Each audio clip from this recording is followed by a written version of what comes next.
Do you know the key to a successful relationship? It might surprise you.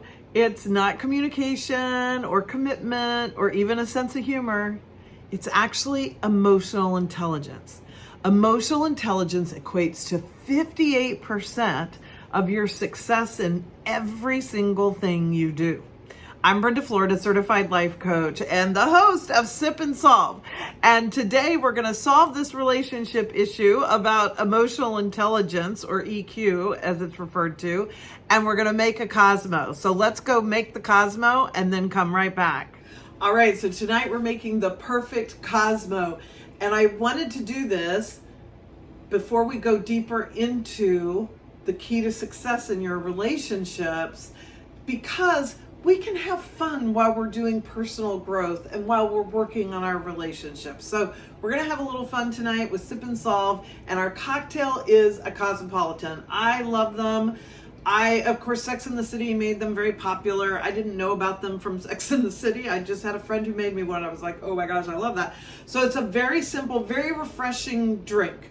It's vodka, triple sec, lime juice, which I always want to use fresh lime juice, not like the Rose's lime or anything. You don't want a lime juice with sugar in it.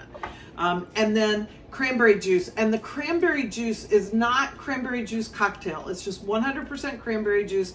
And frankly, the super organic, healthy kind that is super dark and really like heavy, thick cranberry juice, that's too much cranberry. So I love the Ocean Spray original 100% cranberry juice is perfect. Okay, we've got our shaker, because this is a cocktail we're going to put in a shaker, and I've already measured things so I can just do this a little quicker for you. So I like the proportions of 3-to-1 vodka to triple sec. Now this drink is all about mixology. It's all about the proportions of these four ingredients. It doesn't make it better to put more vodka in it, okay? So I'm giving you the ratios I like. The recipe is gonna be down in the description. For me, it's 3-to-1, and then I do about a half an ounce, or a half of whatever that is. If you're using ounces, it would be a half an ounce of cranberry juice. Me, I like to just measure it off in the lid to my shaker, but not all shakers have a good lid for measuring and pouring like mine does. So you can use a jigger and measure your ounces, but whatever they are, like you could make a whole picture of these things. You're going 3-to-1 and then a half of the juice. And then I just do a splash of the lime. I don't really measure that. You can try them and see how much lime you like. I like a lot of fresh lime. Some people don't. So just play with that. So we've got our vodka, our triple sec, our cranberry juice, and a smidge. This is a pretty big drink. This is enough for 2 drinks. So more than a smidge maybe of the lime juice. So here we go. Shake it up till your hand is so cold you can hardly hold on to the shaker. Woo! Okay, and then we're gonna pour it off, and like I'm loving coupes now instead of classic martini glasses, but whatever. Either glass is fine. And it's this beautiful pale pink color. Now in a bar, a lot of times it's gonna come and have way too much cranberry juice in it and look a lot more red, a lot more like this color than this color. But this is what you want right here. This is the right color for a Cosmopolitan. It's so refreshing and delicious. You're gonna love it. Okay, now let's get back to the secret to having really awesome relationships. All right, so I hope you're enjoying your drink. EQ is one of my favorite topics because it does affect everything in our lives, your jobs, your relationships, everything. So what is it? It has 4 components, and each one of these 4 components of emotional intelligence will build on the other. So we have to start at the beginning, and then they kind of start to stack. So the number 1 is self-awareness. And so we've got to start with our own self-awareness. Then second is self-management. Third is social awareness, our awareness with others. Okay, that's the only point of social. You don't have to be out in public or something. It's just your ability to have awareness of other people that you're with or talking to or in relationship with. And then relationship management. Okay, so let's start at the beginning. We want to build your skills there in self-awareness and then move to the next.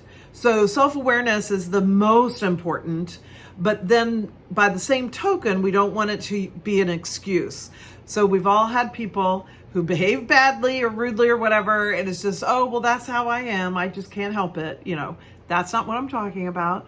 I'm talking about self-awareness that moves you into new behaviors and new responses, eventually in real time, in real life. So it's very actionable. It's very applicable. It's super practical. Okay.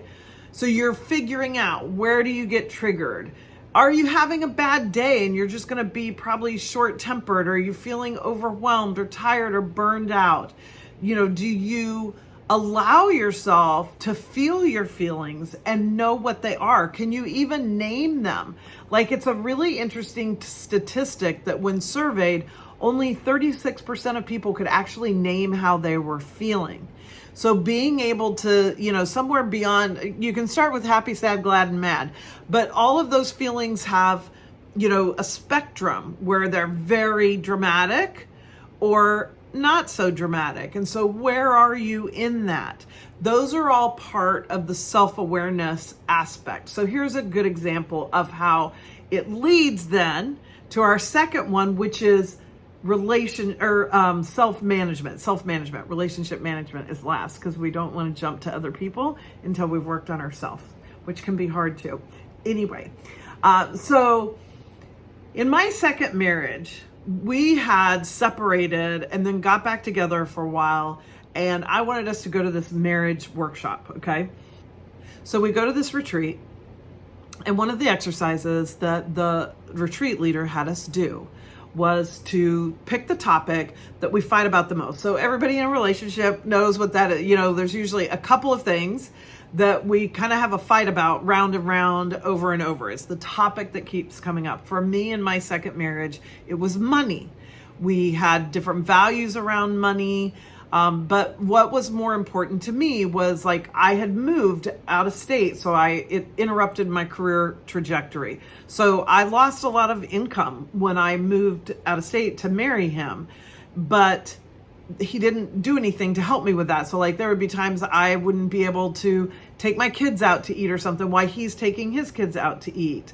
And I felt like that was unfair, not equitable, because the whole reason I didn't have money to take my kids out to eat was because I moved to a different state and, went backwards in my career. And so my earnings a little bit. So anyway, that's an example. You don't have to agree with my position. Don't get stuck in that. Just catch the concept I'm talking about here. Okay. So we had this fight about money that we did, every few weeks or, for sure months, whatever. And it was part of what led to our separation. So in this retreat, that was our topic. And what the retreat leader had each of us do was go first to ourselves and figure out, what are my money issues? What are some of my beliefs around money? What are some of my limiting beliefs? What are some of my baggage around money, right? Like, so we're working on ourselves first before we go to the problem that is between us. And so I loved this. I mean, it was so good to me. And so I really figured out I had a mom who was super scarce. We couldn't afford anything. I couldn't be a brownie which is part of Girl Scouts, because we couldn't afford the 25-cent a week dues. Like, my mom was always scraping pennies. My dad, on the other hand, spent money hand over fist. Even when my mom and dad were married, they eventually got divorced.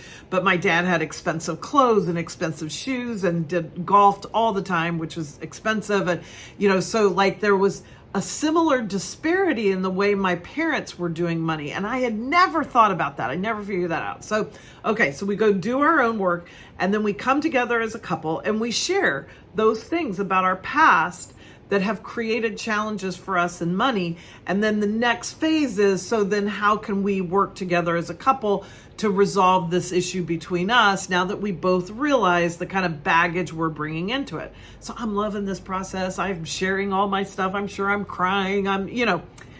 because I was so into it. So then it's my husband's turn.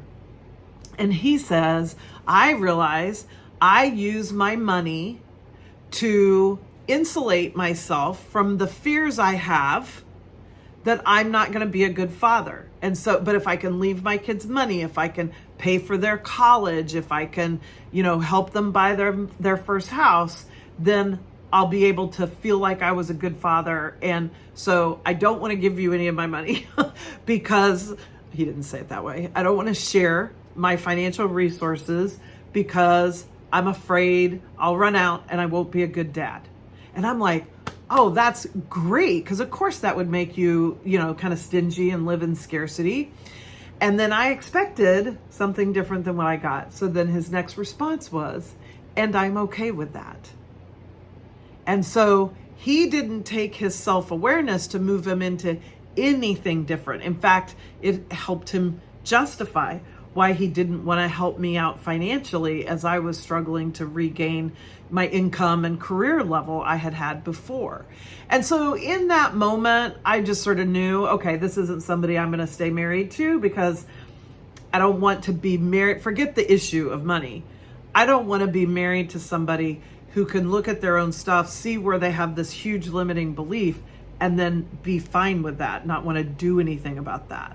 Okay, so that's just an example of why emotional intelligence is so important, because we've got to move from self-awareness to self-management. So I want to behave differently because I'm aware of my insecurities. I'm aware of my limiting beliefs, or I want to figure out how to do it. We don't necessarily just magically know how to be different. That's what coaching is for, but to know that you want to start to change because of that. So look at yourself and how you might need to cultivate your self-awareness and self-management, okay? Because these are the beginning points. Ask a trusted friend to help you see yourself clearly, but without judgment. So that's why I say trusted friend, because you don't want somebody who's judging you. I didn't want to judge him for his decision that he was going to use his money to keep insulating himself from his fears. But I was going to say, but that's not okay with me, right? So your friend is going to be able to say, oh yeah, you get really short-tempered in these kinds of situations, but they're not judging you for it. They're still there. And then that allows you to look at it without judgment and criticism yourself and go, oh, okay, I can see that. Or maybe you need to ask for an example so that you can see it, and without judgment say, oh yeah, I do that. That to me is what owning it is. It's not criticism. It's not judgment. I'm just owning. I do these things. In my example, I was owning my own baggage with money and the mixed messages I got as a child so that I could respond different in a conversation between the two of us about our money issues. Okay? But I had to have a partner who was willing to do the same thing. So you can only do your side of the equation. Okay? And that's a whole nother video. But anyway, when we're doing the relationship management part, then we can kind of get into that. But you don't want to do this kind of discovery work with your partner if you're in any sort of disagreement or conflict, okay? Because you'll both just be too inner critical, outer critical, all the things. So sometimes it's better to do with a friend or do with me. I mean, that's what I do a lot of with clients in coaching sessions. And so I invite you to go down, in the comments or in the description and email me or reach out to me, because I coach a lot of people on this kind of stuff, because it's hard to be objective about ourselves, but we don't want to be judged. Okay. So next is social awareness. Now, again, this isn't about like being in a social setting. It's about just others generally. So other awareness, which is about our ability to have empathy, intuition, and deep listening skills to start with. Okay. So let me remind you, this is coming after my own work, my own self-awareness and self-management, okay? I have to take care of myself first before I can even hope to be objective with other people. Okay, so when it comes to others, empathy is number one. That is the ability to put yourself in the shoes of another, or to be able to understand their perspective, or at least understand that their perspective is their truth. Now, you don't have to agree with their perspective. You don't have to take on their perspective. A lot of people get confused about empathy and think it's because they can feel what the other person is feeling. You don't have to feel it. In fact, a lot of times that doesn't do you any good if you take on their feelings, okay? That's another video too. We'll do a whole video on empathy. But you need to understand that whatever they're saying, even if it's like what my ex was saying, I'm okay with that. I use it to money to protect myself, and I'm okay with it. That's his truth. So my empathy is, instead of fighting that or telling him he's a jerk because of it or something like that, I know that is his personal truth, and I'm accepting that. Okay. So that's the power of empathy. It isn't about criticism. It isn't about judgment. It isn't about agreeing. It's about being able to realize what that person is sharing with you is their truth as they understand it right now. Okay? And everybody gets to have their truth, including you. So when your truth doesn't align with your partner's truth, that's where you've got, real challenges. And sometimes it means it's time to exit the relationship. That's what I decided. But there's, a lot of steps between here and there. So I'm sure you're watching this video because you're hoping to stay together, right? For a different outcome than I have, which is great. Okay. And rest assured, positive outcomes happen all the time because the couples are using these skills of emotional intelligence to actually work through the issues they have. There's no couple without issues, but here's the catch. You are in charge of your own EQ. Your partner is in charge of their EQ. You can't make them want to grow their EQ any more than you can control them, okay? But when your EQ is growing, and it can always grow, wherever you are, you can raise your EQ. It's not like IQ. It's not like intelligence. It is always expandable, growable, if that's a word. And you always are going to have your best chance at managing yourself and the relationship you're in when you are learning how to grow in these 4 skills. So it doesn't mean that you're managing the relationship exactly. So in that relationship management, when we're talking about a marriage or a long-term partnership or even, dating or whatever, you got to remember that you are in relationship with somebody else. They're a human being. They have all their own stuff and their own level of EQ. And so the word manage is a little, odd to use here, but I don't know a better word to use. You're just doing what you can to show up as your best self, to be empathetic to them, and to use your intuition, your listening, to be asking questions, being curious, instead of getting into judgment and, well, you did this and all that blaming. Okay.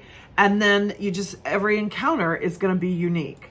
So if my ex, for instance, had said, oh, wow, I really need to face my fears about being a bad father instead of using money to avoid them, well, we would have probably had a chance then, because that's somebody who's like, oh, I've got this limiting belief that money is going to somehow make me a good dad. Ooh, I want to do something about that. Now that's a whole process. That's not just, oh, I've had the lightning strike of insight and now I'm going to not use money to, help me with my insecurities. That will be a whole process of growth. But we can usually be with the person in their process of growth. Depends on how far away from them we are. Like if you're sort of in high school and you're dating a kindergartner, that's not going to work. But if you guys are kind of close, if you're a pretty good match, you're going to be, because you're going to have stuff to work through too. I would have had stuff I needed to work through. We didn't get that chance because he wasn't willing to move. Okay. So this was a lot of stuff, a long video, plus we had our yummy cocktail. So I would love to hear your insights, okay? Any ahas you might have had, questions, things that maybe you're not even sure you agree with. And Subscribe to my channel for more videos. There are going to be more and more as the weeks go on relationships, and some more sip and salt, so you'll get some more cocktails. Because what I want you to remember most of all is the most important relationship is the one you have with yourself.